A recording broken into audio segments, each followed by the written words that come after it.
먼저 보시면 61번 문제를 한번 보시죠. 곰팡이 구조와 관련이 없는 것을 묻고 있고요. 여러분들이 이 보기 중에서 곰팡이 구조가 아닌 것 4번 편모를 해주시면 됩니다. 편모는 세균이 있는 구조이죠. 다음으로 63번에 보시면요. 세균수를 계산을 해보세요 라고 하는 문제고요. 먼저 희석한 것을 보면 10,000배 희석을 했는 상황이고요. 그랬더니 평판당 237개의 집락이 형성이 되었다라고 묻고 있습니다. 집락수의 계산을 할 때는요. 한 개의 평판당 15개에서 300개 집락을 생성한 거를 우리는 계산으로 이용을 하고요. 보통 계산할 때는 여기서는 237 곱하기 10,000배니까요. 동그라미 4개로 계산을 하시면 되는데 그런데 보시면 숫자는 높은 단위로부터 3단계에서 반올림하고 유효 숫자는 2단계로만 끊고 그 이하는 0으로 계산을 하게 됩니다. 3단계에서 반올림을 하고 유효 숫자는 2단계로 끊습니다. 그래서 2단계로 끊고 뒤에 거 나오는 것 4번으로 하시면 되죠. 다음 문제로 우리 67번을 한번 봐볼까요? 남조류 특성에 대한 것으로 틀린 것을 묻고 있는데요.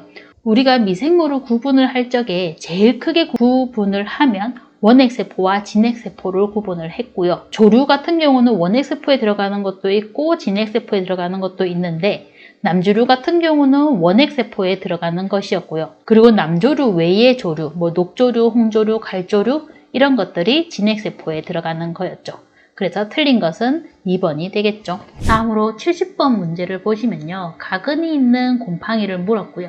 여러분들이 가근이 있는 곰팡이라고 했을 때 무코르, 리조푸스, 아고시디아를 떠올리시면 좋은데 그리고 이 세 개 중에서 가근이 있고 없고 호복지가 있고 없고 포자낭병이 어디에 생기고 이렇게 보시면 되고요. 그리고 그 모양을 기억하기 쉬우시라고 제가 그림을 이렇게 간략하게 그려놨는 거죠. 먼저 무코르 속 같은 경우는 가근과 포복지가 없습니다. 그리고 리조푸스 속 같은 경우는 가근도 있고요. 포복지도 있고요. 아부시디아 같은 경우는 가근도 있고 포복지도 있는데 가근과 가근 중간에서 포자낭병이 생기죠. 다음은 75번을 한번 볼까요? 아플라톡신을 생성하는 것을 찾으세요 라고 묻고 있고요. 여기서는 손글이 무엇이냐라고 물었기 때문에 아스퍼길러스라고 찾아주시면 되고요. 또 전체 이름 아스퍼길러스 플라보스까지 기억을 해두시면 도움이 될 것 같습니다. 76번 한번 가보겠습니다. 그람 염색의 주목적을 묻고 있는데요. 그람 염색이라고 하는 것은 세균한테 있는 세포벽의 차이로 나타내는 거죠.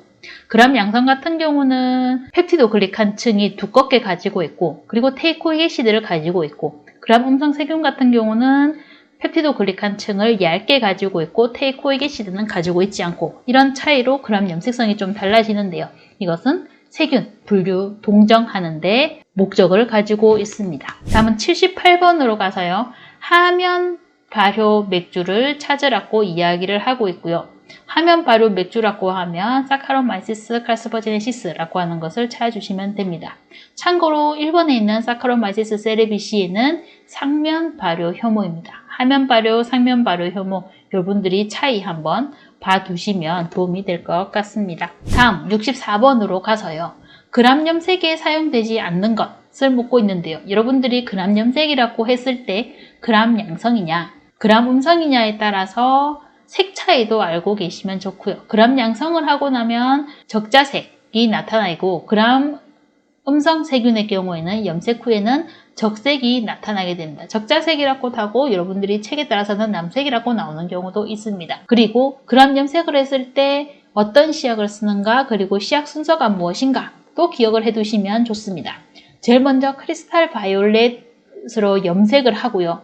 그 다음에 루걸 용액으로 매염을 합니다. 그 다음에 항은화가 빠졌는데 알코올이나 아세톤으로 탈색을 하게 되죠. 탈색을 하게 되면 세균 세포벽 차이로 인해서 그람 음성 세균 같은 경우는 탈색이 되고 그람 양성 세균의 경우에는 탈색이 되지 않습니다. 그래서 사프라닌이라고 하는 시약을 사용해서 대비 염색을 하게 되면 탈색이 된 그람 음성 세균은 적색으로 색이 다시 입혀지는 것이고요. 그람 양성인 경우에는 탈색이 되지 않았기 때문에 그 앞에 있는 색이 남아 있거나 적자색이나 남색의 색이 나타나게 되는 거죠. 여기서 사용하지 않는 것은 3번의 메틸레드가 되겠습니다. 다음은 70번으로 가볼까요? 곰팡이의 유성 포자가 아닌 것을 묻고 있는데요. 곰팡이를 포자 종류로 구분을 하면 유성포자와 무성포자를 나눌 수가 있고요. 유성포자인 것은 뭐 접합포자, 다낭포자, 담자포자, 난포자 같은 것들이 유성포자에 속하는 것. 그리고 무성포자에 속하는 것은 크게 보면 내생포자, 외생포자가 있는데 이게 뭐 포자낭포자나 분생포자나 홍막포자나 뭐 분절포자나 이런 것들이 있다. 그래서 여러분들이 분류를 해서 기억을 해 두시면 이렇게 곰팡이의 유성포자가 아닌 것은 이라고 했을 때 여러분들이 찾기가 좋아지는 거죠. 다음으로 73번 문제를 보시면요. 통조림에서의 변폐 중에 하나죠. 플랫사워에 대한 설명으로 틀린 것을 라고 묻고 있고요. 플랫사워라고 하는 것은 원인균은 여러분들 한번 받으시면 좋습니다. 바실러스 속입니다. 이 균으로 인해서 가스 생성은 없습니다. 가스 생성이 없다는 것은 과도한 탄산가스 생성이 없다는 것을 의미하고 그래서 겉보기에는 정상이죠. 위아래 관의 돌출이나 이런 것이 없이 관의 형태는 정상입니다. 그런데 젖산 생성이 되기 때문에 신맛이 생성이 됩니다. 그래서 이름이 사워가 들어가는 거죠. 그래서 답은 4번이고요. 다음으로 76번에 보시면요. 조상균류에 속하는 것을 묻고 있습니다. 우리가 진균류를 구분을 하게 되면 이것이 경막이 있느냐 없느냐에 따라서 조상균류냐 순정균류냐로 구분을 할 수가 있고요. 경막이 없는 것이 조상균류고 경막이 있는 것이 순정균류입니다. 이것을 다시 구분을 하면 이렇게 할 수가 있는데 조상균류 중에 접합균류에 속하는 것은 뭐 무코르리조푸스, 아보시디아 이런 것들이 있고요. 그리고 잔한균류에 속하는 것으로 뭐 아스퍼기러스나 페니실리움이나 모나스코스 같은 것들이 있죠. 여러분들은 무코를 찾아주시면 되는 것이고요. 다음으로 77번으로 가면요. 천자 배양에 가장 적합한 것을 묻고 있습니다. 천자 배양이라고 하는 것은요. 고체 배지의 백금선을 이용을 해서 수직으로 쿡 찔러서 접종하는 방법입니다. 여기서 말한 백금선 같은 경우는 손잡이가 이렇게 있다고 하면 여기에 정말 선, 백금선이 있는 것을 이야기하고요. 주로 현기성균 배양에 이용을 하게 됩니다. 그리고 여러분들이 쓰는 것 중에 백금이라고 하는 것도 있죠. 백금이라고 하는 것은 똑같이 뭐 손잡이가 이렇게 있다고 하면 선이 있는 것이 아니라 이 동그라미 모양으로 하나 더 있는 것을 우리는 백금이라고 이야기를 하죠. 다음은 62번 한번 봐볼까요? 콜로니 수를 계산하세요 라고 하는 것이고요. 뭐 다음과 같은 방법으로 측정을 하였다라고 하는 거죠. 액체식품 10ml에 멸균식염수 90ml을 첨가해서 희석했다. 우리는 이게 전체로 다 더하면 100 중에 10이 들어가 있는 거기 때문에 10배 희석이 들어갑니다. 여기에 1ml를 따가지고 새로운 멸균식염수 24ml에 첨가해서 희석을 했다. 그러면 전체로 보면 25 중에 여기에는 1ml이 들어가 있는 거기 때문에 여기는 25배 희석으로 개념으로 가게 되죠. 그리고 비희석액 1ml를 취해서 표준 한천 배지에 혼합을 해서 평판 배양을 했다. 이 결과 콜로니가 10개가 생성이 되었다라고 나오고 있죠. 그러면 여기 10개를 가지고 있고요. 25배, 10배를 전부 다 우리가 계산에 넣어줘야 하는 것이죠. 그렇게 하면 2500이라고 하는 숫자를 얻으실 수가 있고 여러분들이 계산을 하시면 2.5 곱하기 10의 3승을 얻으실 수가 있습니다. 다음으로 64번 문제를 보시면 쌀에 번식해서 황변미 독을 생산하는 균주를 묻고 있고요.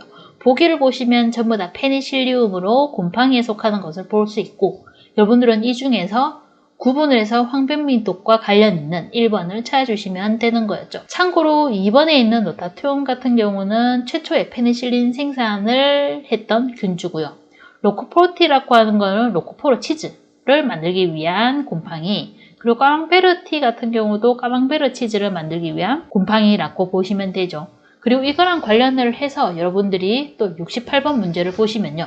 곰팡이 작용과 거리가 먼 것은 우리가 아까 방금 풀었던 문제 62번이 곰팡이 이름만 다 나왔는데 거기 보면 치적 수성하는 데도 사용했고 황변미에도 사용을 했고 페니실린 제조에도 사용을 했는데 식초는 상관이 없었죠. 그래서 이렇게 연관되어서 문제를 풀 수 있는 것도 한 번씩 나옵니다. 참고로 4번에 식초를 양조하는 데는 세균을 많이 이용을 하는데요. 세균 중에 아세토박테르 속이나 아니면 글루코노박테르 속 등이 관여를 하게 됩니다. 다음으로 72번으로 가서요. 우리 호모타입, 정상 발효 젖산균 호모타입의 락틱애시드 박테리아를 한번 찾아보자 라고 하는 문제입니다. 지금 여기서는 3번, 니 호모타입이 되겠죠. 호모타입에 들어가는 것이요. 우리가 젖산균을 구분을 하면 호모타입이냐 아니면 헤테로타입이냐라고 구분을 할 수 있는데 뭐 한국말로 하면 정상발효 젖산균이냐 이상발효 젖산균이냐라고 구분을 할 수가 있죠. 호모타입에 들어가는 것이 스트레토코코스속, 페디오코코스속, 그리고 락토바실러스 속은 그 일부, 그리고 헤테로타입에 들어가는 것이 류코노스독이나 락토바실러스 속의 일부입니다. 락토바실러스 같은 경우는 일부는 호모타입에 속하고 일부는 헤테로타입에 속하죠. 그런데 문제는 보시면 전부 다 보기에 보시다시피 락토바실러스 속이고, 여러분들은 이 락토바실러스 속 중에서도 호모타입을 찾아주시면 되는 문제 있는데요. 이거는 문제가 이런 문제 나올 때마다 조금 눈에 익혀두시면 도움이 될 것 같습니다. 3번의 락토바실러스 카제이 같은 경우가 호모에 속하는 것이고요. 다음으로 74번 맥주 혐오의 기본적인 형태라고 물어있고 있는데요. 맥주 혐오 사카로마이세스 세레비시에이 생각하시면 되고, 그 맥주 혐오인 사카로마이세스 세레비시에이의 기본 형태는 난형이 되겠습니다. 그 외에 뭐 다른 형태의 경우에는 밑에 나와 있는 예시를 한번 봐두시면 좋을 것 같습니다. 다음은 79번으로 가서요. 곰팡이 균총 색깔은 주로 무엇에 의해서 정해지는가? 색깔은 주로 포자에 의해서 정해집니다. 그다음에 80번으로 넘어가서요. 편모에 대한 설명으로 틀린 것입니다. 편모라고 하는 것은요, 세균에 들어있는 운동기관입니다. 틀린 것은 1번이죠. 주로 구균이나 나선균에 존재하고 강균에는 존재하지 않는 건 아니고요. 주로 강균이나 아니면 나선균에 존재를 하게 됩니다. 그래서 참고로 여러분들이 편모는 나선균이나 강균에 존재한다까지 한번 봐두시라고 저와 함께 풀어보았습니다.